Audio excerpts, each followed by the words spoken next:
This week we'd like to introduce the concept of Chesterton's fence.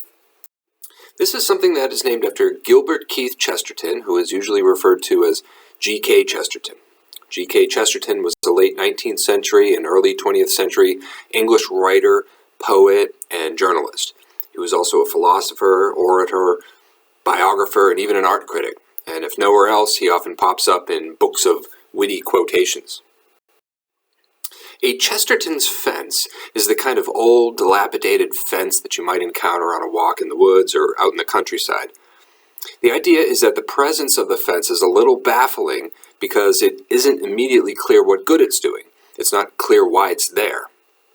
And if you encounter one of these things, your instinct might be to simply walk around it or maybe even to take it down. In one of his books of essays, Chesterton takes this type of fence and turns it into a symbol.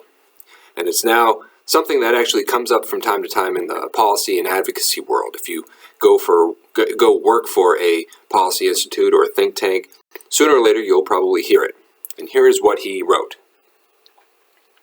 In the matter of reforming things, as distinct from deforming them, there was one plain and simple principle, a principle which will probably be called a paradox.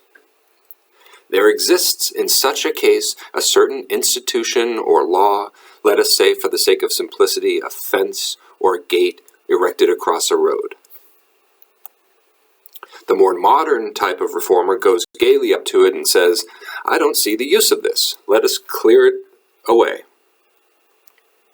To which the more intelligent type of reformer will do well to answer, if you don't see the use of it, I certainly won't let you clear it away. Go away and think. Then, when you can come back and tell me that you do see the use of it, I may allow you to destroy it. In other words, what he's saying is, don't set out to get rid of something until you understand the reason for it being there in the first place.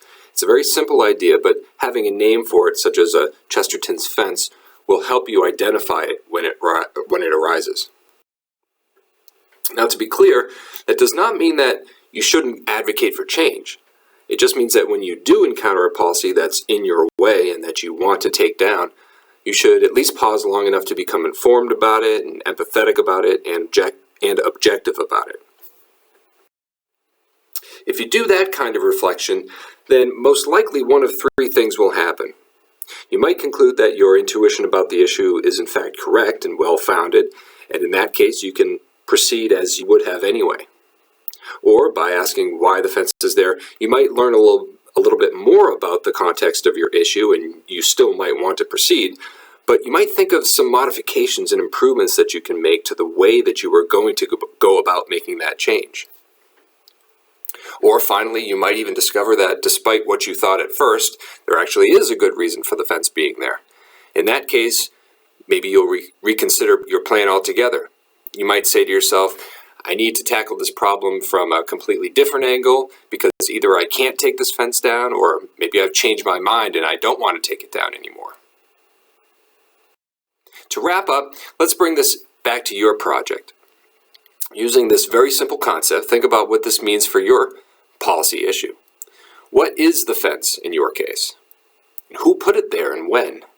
And why did they put it there? And do they still want it there? Maybe they don't. And you could even enlist their help in taking it down.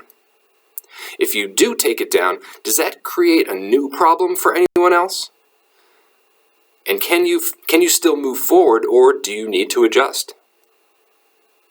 Anyway, that's Chesterton's fence. Thanks for listening, and good luck with your policy work.